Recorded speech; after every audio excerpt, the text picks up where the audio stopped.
All right, welcome back, everyone. This is it. After all the buildup, all the threats, the moment we've been waiting for is finally here. We're talking the main event, the real one-on-one showdown between Monkey D. Luffy and Buggy the Clown. It's officially kicking off, so let's just dive right in.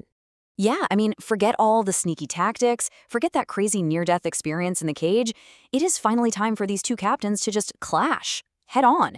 No more distractions, no more crewmates jumping in. This is just a pure, straight-up battle between two wildly different devil fruit users. Okay, so before we jump into the brand new chapter, let's do a super quick, lightning-fast recap of where we left off. Because man, the stakes were just insanely high. So if you remember, the last chapter left us on a massive cliffhanger, right? Luffy was trapped in Buggy's cage, totally helpless, with a special buggy ball cannon aimed right at his face. It seriously looked like it was lights out for him. But then Zoro, being the absolute clutch first mate that he is, shows up just in the nick of time to save the day, deflects the cannonball, and busts Luffy out. And this is the energy we are taking into Chapter 14. Luffy is free, he is furious, and he makes this declaration. This isn't just a fight for him anymore, It's a promise. He is gonna take Buggy down, period. So, with that promise hanging in the air, let's get right into the heart of Chapter 14, Reckless, and see how Luffy is actually gonna pull this off. So the action kicks off with a totally unexpected hero, right? The mayor of Orangetown, Boodle, he just decides he's had enough. He stands up to Buggy to protect his people, which is super brave. But Buggy, being the snake that he is, immediately grabs the poor guy and uses him as a human shield. Just a completely cowardly move. And this is where things get weird. There's this moment of total confusion. Luffy doesn't even hesitate. He just throws the punch anyway, and we see it land on the mayor. But then, Buggy is the one screaming in pain, clutching his chin. How is that even possible? It's like Luffy's punch went straight through the mayor to hit him. And this is the big reveal of Buggy's secret weapon. Turns out he's a devil fruit user too. He ate the Bara no Mi, or the chop chop fruit. And what this fruit does is let him split his entire body into pieces and control every single part independently.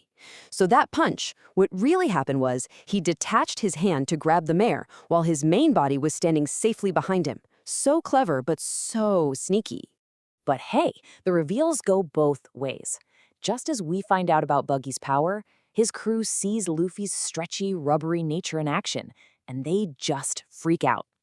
They realize, oh no, we're not just fighting some tough kid.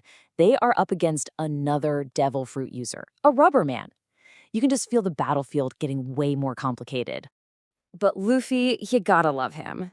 In his simple, direct way, he figures something out almost instantly.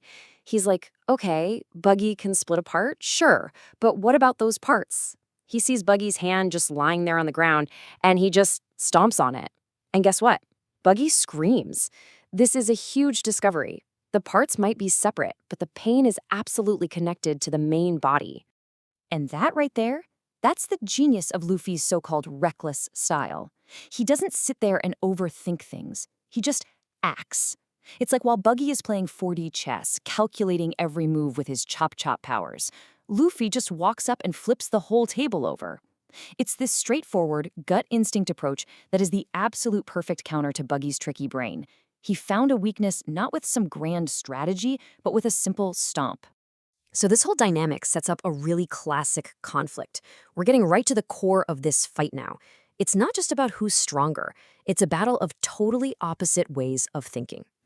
And you can really see it broken down here. You've got Luffy, who's all about simple, direct action. He relies on pure strength and his gum-gum power.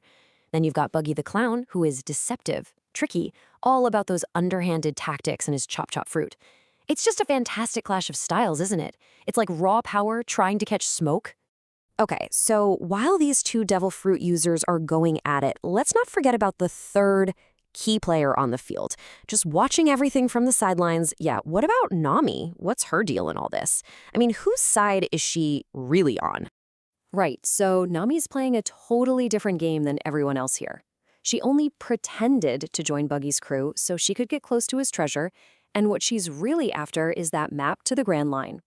For her, it's all about survival. She's been taught her whole life to only rely on herself, especially around pirates. So right now, she's just watching, calculating, trying to figure out who's going to win and who can best help her get what she wants. Her loyalty is completely unknown, making her the true wild card in this whole mess. All right, so the fight is raging, Nami is playing her own game, and then the chapter builds to one final, absolutely crucial moment that kind of changes everything. Just as Luffy is gearing up to keep the fight going, Buggy drops an absolute bombshell. He looks at Luffy's most prized possession, that straw hat, and says it reminds him of a guy he knew a long time ago. Whoa. All of a sudden, this fight isn't just about a map or a town. It just got personal. And just look at the pure rage on his face here. He's not just remembering some old acquaintance. He's remembering an enemy. He practically spits out the words, "That impudent red-haired guy." The venom in his voice is just, wow. It tells you there's some deep, bitter history connected to that hat, a history Luffy knows absolutely nothing about. And that is the massive cliffhanger the chapter leaves us on. It's the question on literally everyone's mind. Who is this red-haired guy Buggy's talking about? And what is his connection to Luffy's hat? Seriously. I seriously want to hear what you all think. Drop your theories down in the comments below. Who do you think he's talking about? And hey, as always, if you enjoyed this little breakdown, do me a favor and hit that like button and subscribe so you don't miss what happens next. I'll catch you in the next one.